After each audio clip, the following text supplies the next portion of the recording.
Il nous est toujours bon de réentendre cette parabole que nous offre Jésus sur la prière et la prière de demande, qui n'est pas illégitime, qui n'est pas suspecte, voire même interdite, déplacée, non.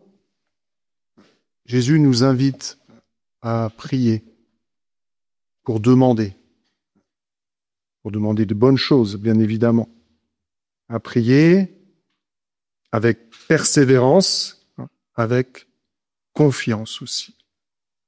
Il nous invite à frapper à la porte. Le Seigneur, il n'est pas sourd, justement. Il entend.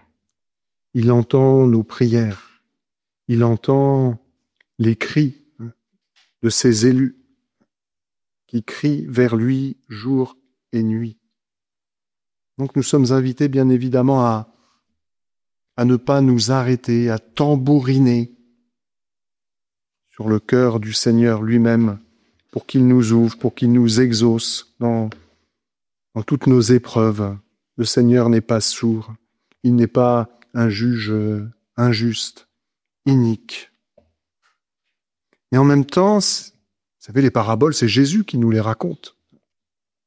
Et quand il nous les offre, on a l'impression qu'elles sont pour notre côté, si je puis dire. Dieu se place de notre côté, bien évidemment. Mais peut-être nous invite-t-il également, tout en restant de notre côté, à essayer de comprendre aussi le sien, de nous mettre à la place du Seigneur, à la place de Dieu. Bien sûr, notre prière de demande, nous ne sommes pas devant un distributeur automatique de grâce, dans du donnant, bien évidemment, comme je le disais, c'est le cœur du Seigneur. Il nous aime, nous sommes ses enfants. Nous ne sommes pas des numéros de dossier, non. Nous sommes ses fils et ses filles bien-aimés. Et il attend de nous justement cette confiance, cette foi, avec ce cri de Jésus, cette inquiétude. Le Fils de l'homme, quand il viendra, trouvera-t-il la foi sur la terre? Parfois, nous pouvons avoir l'impression que nos prières restent un peu lettres mortes, que le dossier de notre vie serait resté un petit peu au bas de la pile du Seigneur. Pourtant, il ne nous faut pas, bien évidemment, sous peine d'offenser le Seigneur, mais de le comparer à une administration, quelle qu'elle soit, bien sûr. Il nous aime. Et ce silence de Dieu, qui peut parfois être assourdissant, parfois n'est pas un désintérêt, bien au contraire. Mais le Seigneur nous invite peut-être à faire attention à un autre silence. Pas le sien, mais le nôtre. Combien de fois nous sommes silencieux? Combien de fois nous sommes peut-être un peu sourds aux appels du Seigneur, aux prières du Seigneur pour nous? Nous sommes tellement accaparés par nos affaires que nous risquons d'oublier celle du Seigneur.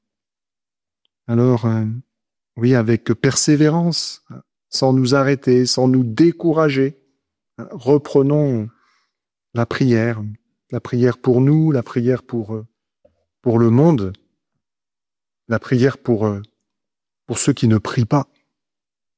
Comme disait Notre-Dame, la Fatima aux voyants, il nous faut prier pour ceux qui ne prient pas, doublement même.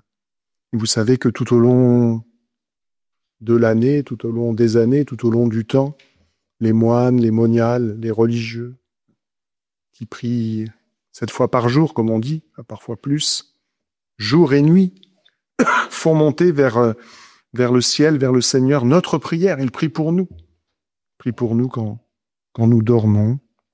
Il prie pour nous quand nous n'arrivons pas à dormir. Il prie pour nous quand nous passons la nuit dans les hôpitaux, pour tous les malades. Ils font monter vers le Seigneur la prière de l'Église, du monde entier, alors que notre prière de demande, s'élargisse aussi de la prière de tous nos frères et sœurs, avec confiance. Le Seigneur n'est pas sourd. Il entend notre prière. Il nous exaucera.